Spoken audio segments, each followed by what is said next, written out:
دیکھیے پروردگار عالم نے قرآن مجید میں اپنے اوصاف بڑی تعداد میں بیان کیے ہیں. وہ غفار ہے، وہ قہار ہے، وہ جبار ہے، وہ متکبر ہے، وہ مصور ہے، صفتیں آئیں. لیکن اللہ کے بعد پروردگار عالم نے نہ غفار کہا، نہ ستار کہا، نہ قہار کہا، نہ جبار کہا، نہ متکبر کہا. لفظ اللہ کے بعد بسم اللہ الرحمن الرحیم میں جو پہلا جملہ ہے قرآن مجید کا، اللہ کے بعد رحمان اور رحیم کو رکھا. تو اگر اللہ سمجھ میں آ گیا تو یہ لفظ رحمان اور لفظ رحیم دونوں سمجھ میں آ جائیں گے. اللہ کیا ہے؟ دیکھیے خدا رازق ہے. تو جب آپ یہ فرماتے ہیں کہ خدا رازق ہے تو آپ کے ذہن میں فقط ایک صفت رزق ہوتی ہے. اس میں یہ نہیں ہے کہ خدا خالق بھی ہے، فقط رازق ہے. جب آپ نے کہا خدا خالق ہے تو فقط صفت خالقیت سامنے ہے، اب صفت رزق سامنے نہیں ہے. خدا قہار ہے، قہار قہر کرنے والا، تو ایک صفت آپ کے سامنے ہے. خدا رحمان بھی ہے، یہ قہاریت میں شامل نہیں ہے. تو خداوند عالم کے 1000 اسماء حسنہ جو دعاؤں میں اور قرآن مجید میں پائے جاتے ہیں، ان میں سے ہر اسم اس کی ایک صفت کا مظہر ہے. کوئی اسم قہاریت کا مظہر ہے، کوئی غفاریت کا مظہر ہے، کوئی رزق کا مظہر ہے، کوئی خلق کا مظہر ہے، کوئی فنا کر دینے کا مظہر ہے، کوئی دوبارہ لوٹا دینے کا مظہر ہے. تو ہر نام اللہ کا ایک صفت کا مظہر ہے. اب اگر ان سارے اوصاف کو اور سارے صفات کو ایک لفظ میں کہنا چاہیں تو بہت مشکل ہو جائے گا نا. اس کے لیے پروردگار عالم نے لفظ استعمال کیا، لفظ اللہ. رازق یعنی ایک صفت، خالق یعنی ایک صفت، مبدی ایک صفت، معید ایک صفت. اور جب اللہ آپ نے کہا تو جتنی بھی صفتیں ہیں کمال کی اور جتنی بھی صفتیں پروردگار عالم میں پائی جاتی ہیں وہ ساری کی ساری لفظ اللہ میں سمٹ کے آ گئیں. تو آغاز کیا پروردگار عالم نے اپنی کتاب کا اپنے نام سے جو اس کا اسم ذات ہے، جس میں ساری صفتیں سمٹ کے آ جاتی ہیں. اور اب اپنے نام کے فوراً بعد اس نے یہ نہیں کہا کہ یہ وہ اللہ ہے جو غفار ہے، جو قہار ہے، جو ستار ہے، جو متکبر ہے، جو غفور ہے. نہیں، اللہ کے فوراً بعد 2 صفتیں دی، یہ رحمان ہے، یہ رحیم ہے. یعنی اپنے پراپر ناؤن کے بعد، اپنے ذاتی نام کے بعد پروردگار عالم نے قرآن مجید میں سب سے پہلے جن صفتوں کا تعارف کرایا وہ 2 صفتیں، رحمانیت، رحیمیت. رحمان کے معنی وہ بلا تفریق مذہب و ملت ہر ایک کو نعمت دیتا ہے. یہ رحمان کا مفہوم ہے. وہ نہیں دیکھتا کہ فرعون ہے یا موسیٰ، وہ دونوں کو رزق دیتا ہے، دونوں کو نعمتیں دے رہا ہے. اور رحیم کے معنی انسان کے کمال کو اور انسان کی حیثیت کو اور انسان کے استحقاق کو دیکھ کر نعمتیں دینے والا. تو دنیا میں وہ حضرت موسیٰ علیہ السلام کو بھی رزق دیتا ہے، فرعون کو بھی رزق دیتا ہے، نمرود کی بھی پرورش کرتا ہے، حضرت ابراہیم علیہ السلام کی بھی پرورش کرتا ہے. یہ ہے رحمانیت. قیامت میں وہ ان لوگوں کو نعمتیں عطا کرے گا جو اس کی راہ کمال پر چلتے ہوئے کامیاب ہوئے. اس کا نام ہے رحیم. رحیم جو استحقاق کو دیکھ کے نعمت دے، رحمان جو بلا استحقاق اور بلا تفریق مذہب و ملت نعمت کو عطا کرے.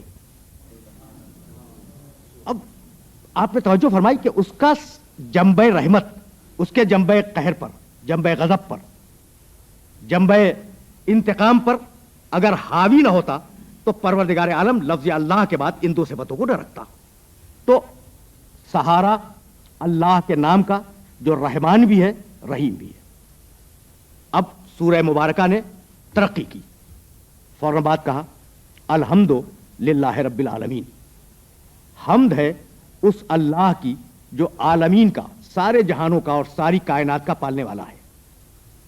فوری طور پر اس مقام پر جو سوالات ذہن انسانی میں پیدا ہو سکتے ہیں وہ 2 سوال ہیں.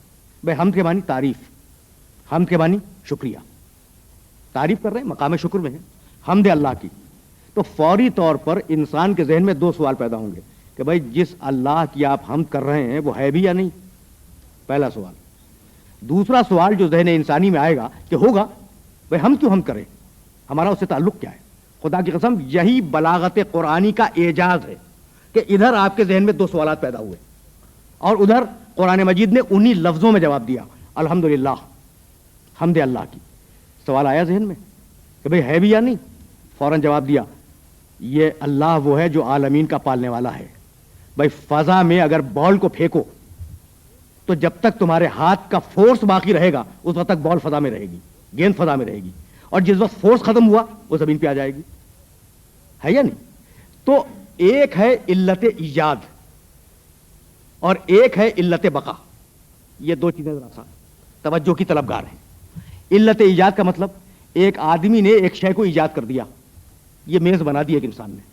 اب وہ ٹھیکیدار تو نہیں ہے کہ اس میز کو باقی بھی رکھے، ہو سکتا ہے پانی سے، دھوپ سے، سردی سے، گرمی سے، کسی چیز سے ٹوٹ جائے. تو بنانے والے کا کام بنا دینا ہے، باقی رکھنا، اسے مینٹین کرنا یہ بنانے والے کا کام نہیں ہے. تو کہہ سکتا تھا کوئی کہ کائنات کا کوئی خالق ہوگا، لیکن کیا ضروری ہے کہ اب وہ ہو؟ ممکن ہے مر چکا ہو. کہا نہیں، وہ رب العالمین ہے. اس وقت اگر مریخ، زہرہ، عطارد، سورج، چاند، زمین یہ سب باقی ہیں تو کوئی ان کا باقی رکھنے والا موجود ہے. پہلا سوال جو ذہن انسانی میں آ سکتا تھا کہ بھئی وہ ہے یا نہیں، اس کا جواب دیا کہ رب العالمین. اگر عالمین قائم ہے تو اس کا رب قائم ہے اور باقی ہے. دوسرا سوال کہ بھئی ہوگا، ہم اس کا شکریہ ادا کیوں کریں؟ اس کا جواب اس کے آگے بڑھ کے دیا کہ الرحمن الرحیم، یہ دنیا میں بھی نعمتیں دینے والا ہے اور آخرت میں بھی نعمتیں دینے والا ہے. تو اگر نعمت کی تمنا ہے تو ہم کرو، اور نعمت کی تمنا نہیں ہے تو ہم نہ کرو. اب ایک سوال پھر ذہن انسانی میں پیدا ہوا کہ بھائی نعمت کی تمنا، نعمت تو دے رہا ہے نا وہ، اب تمنا کریں جب بھی دے گا اور نہ کریں جب بھی دے گا. ضرورت کیا ہے کہ ہم اس کی حمد کریں؟ ہوگا، یقیناً ہوگا، ہم نے تسلیم کر دیا، اور وہ دنیا میں نعمت دے رہا ہے. لیکن یہ کہ ہم اس کی نعمت کا شکریہ ادا کریں، ہمیں اس سے فائدہ کیا پہنچے گا؟ فوراً بات کہا، دیکھیے آیتوں کا دوسری آیتوں سے ربط، فوراً بات کہا مالک یوم الدین. یہ نعمتیں فقط دنیا میں ختم نہیں ہوں گی، نعمتوں کا سلسلہ قیامت تک جانے والا ہے. وہ یوم الدین کا مالک ہے. تو اب اگر قیامت میں لازوال نعمتیں چاہیے تو اس کی حمد کرو، نہیں چاہیے تو نہ کرو.